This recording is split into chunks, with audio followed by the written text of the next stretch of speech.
সৰকাৰি কাৰ্যালয়সমূহ কেনেদৰে চলিছে 9:30 বজাত সরকারি বিষয়া কর্মচারী কার্যালয়ত উপস্থিত হব লাগে যদি বর্তমান সময়লৈকে কেইজন কর্মচারী উপস্থিত আছে সেই বিষয়ে জানিবলৈ ঢকুৱাখানাৰ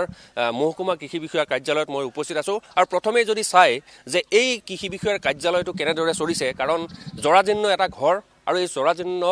ঘৰটোতেই মহকুমা কৃষি বিষয়াৰ কাৰ্যালয় চলিছে ঢকুৱাখানাত আৰু কোৱা হয় যে কৃষিৰ লগত জড়িত ঢকুৱাখানাৰ প্ৰায় বহু সংখ্যক লোক কৃষি কৰ্মৰ লগত জড়িত কিন্তু এই কৃষি যেটো কাৰ্যালয় সেই কাৰ্যালয়টো যদি আমি ভালদৰে দেখাও ND24 ৰ যোগেদি যে এনেদৰেই মন্ত্ৰী অতুল বৰাৰ কাৰ্যালয়সমূহ চলিছে আৰু এই কাৰ্যালয়সমূহত বতাহ বৰষুণ আহিলে কেনেদৰে চৰকাৰী বিষয়াই ইয়াত কাম কৰিব পাৰিব কিয়া হয়তো দৃশ্য দেখিলে সকলোৱে গম পাব আৰু ইয়াৰ প্ৰতিটো কোঠা যদি আমি চাব যাওঁ যে ইয়াত দুটাকৈ কোঠা আছে দুটাকৈ কোঠাত বৰ্তমান একোটা তলা আৰু তাৰ বিপৰীতে তিনিটাকৈ কোঠা ইয়াত খোলা হৈছে আৰু এই যিকিটা তলা বন্ধ হৈ থকা কোঠা আছে সেই কোঠাকেইটাত কিন্তু চৰকাৰী বিষয়া ইয়াত বহি তেওঁলোকে নিয়াৰিকৈ কাম কৰিব নোৱাৰিব কাৰণ তেওঁলোকৰ ওপৰৰ টিঙৰ অৱস্থা একেবাৰে নাই ধুমুহা বৰষুণ আহি এই জৰাজীৰ্ণ ৰূপ লৈছে এই চৰকাৰী কাৰ্যালয়টো আৰু এই কাৰ্যালয়টো নিৰ্মাণ নকৰাৰ ফলতে ইয়াত চৰকাৰী যিবোৰ আজবাব আছিলে সেই আজবাবসমূহ ইয়াতেই এনেদৰে জৰাজীৰ্ণ ৰূপত পৰি ৰৈছে আৰু এটা ভূত বাংলা সদৃশ এটা পৰিৱেশৰ মাজত ঢকুৱাখানাৰ মহকুমাৰ কৃষি বিষয়াৰ কাৰ্যালয় চলিছে আৰু ভিতৰলৈ যদি আমি সোমাই যাওঁ তেতিয়াহ'লে দেখিব কিন্তু যিসকল কৰ্মচাৰী ইতিমধ্যে আহি উপস্থিত হ'ব লাগিছিলে সেই উপস্থিতিৰ হাৰো কিন্তু তেনেই খেৰেঙা আৰু এই কোঠাসমূহৰ ভিতৰত চৰকাৰী বিষয়া ইয়াত বহি তেওঁলোকে নিজৰ কৰ্ম সম্পাদন কৰিব নোৱাৰিব কাৰণ কৰ্ম সম্পাদন এই কাৰণে কৰিব নোৱাৰিব যে এই কোঠাসমূহত বহি তেওঁলোকে নিজৰ দায়িত্ব পালন কৰিব নোৱাৰিব কাৰণ খুচাৰূপে বন্ধ হৈ থকা এটা কথা বাইদেউ অকমান দেৰি হ'ল আজি অকমান দেৰি হ'ল মেডিকেলত সোমাই আহিছো হয় আপোনালোকৰ ঘৰটোৰ অৱস্থা একেবাৰে বেয়া দেখোন একেবাৰে বেয়া কেনেদৰে কাম কৰে ইয়াত এতিয়া কাম কৰিবলৈতো সুবিধা নাই হ'লেওতো এতিয়া আহিব লাগিব কৰ্তব্য পালন কৰিবই লাগিব আহিয়ে আছো উপায় নাই হয় ইয়াৰ পৰা জনোৱা হৈছে নে মন্ত্ৰী জনোৱা হৈছে কি কয় তেওঁ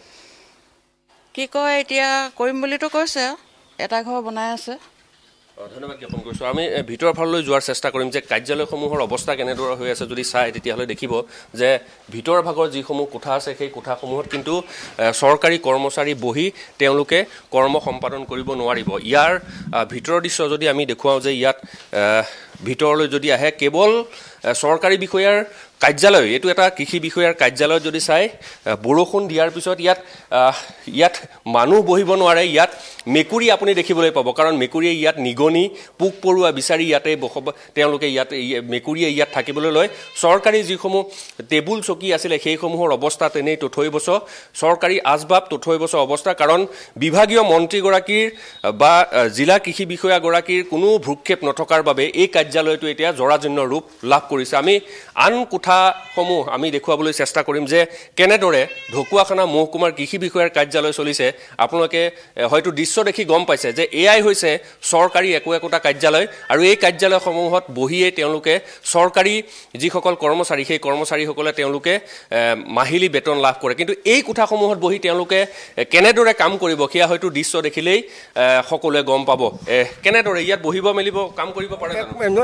অসুবিধা পানী গোটেই আৰু ওপৰৰ পৰা ভাগি ছিগি এখন ওলমি আছে কিমান দিন হ'ল ভগা এইটো দুমাহ হ'ল ভাগিলা এতিয়া মানে এটা ৰুমতে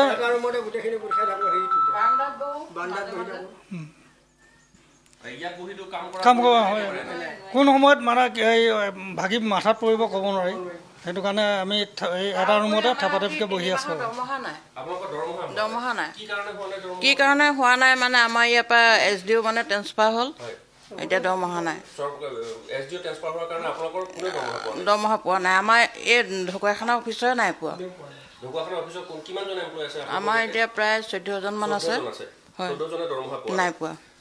এটা কথা আমি যদি কৈছো যে বাসগৃহৰ অৱস্থা বেয়া তাৰ উপৰিও কিন্তু 3 মাহ ধৰি এইসকল মহকুমাৰ কৃষি বিষয়াৰ কাৰ্যালয়ত যিসকল কৰ্মচাৰী আছে সেই কৰ্মচাৰীসকলে 3 মাহ দিন ধৰি তেওঁলোকে বেতন লাভ কৰা নাই কাৰণ ইয়াৰ পৰা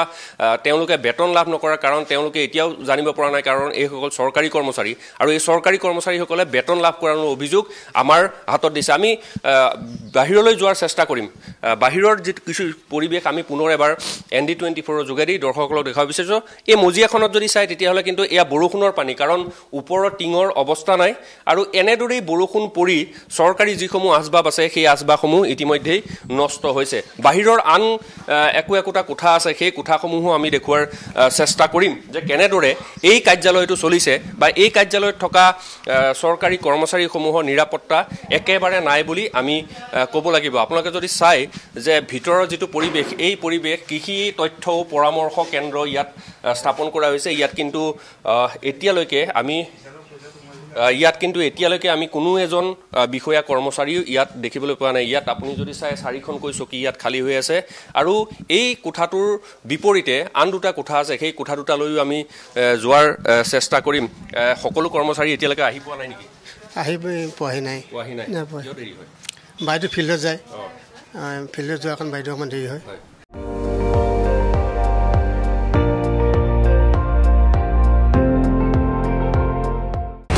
আপুনি চাই আছে ND24, সৰ্বশ্ৰেষ্ঠ নহয় সৰ্বোত্তমৰ দৌৰ।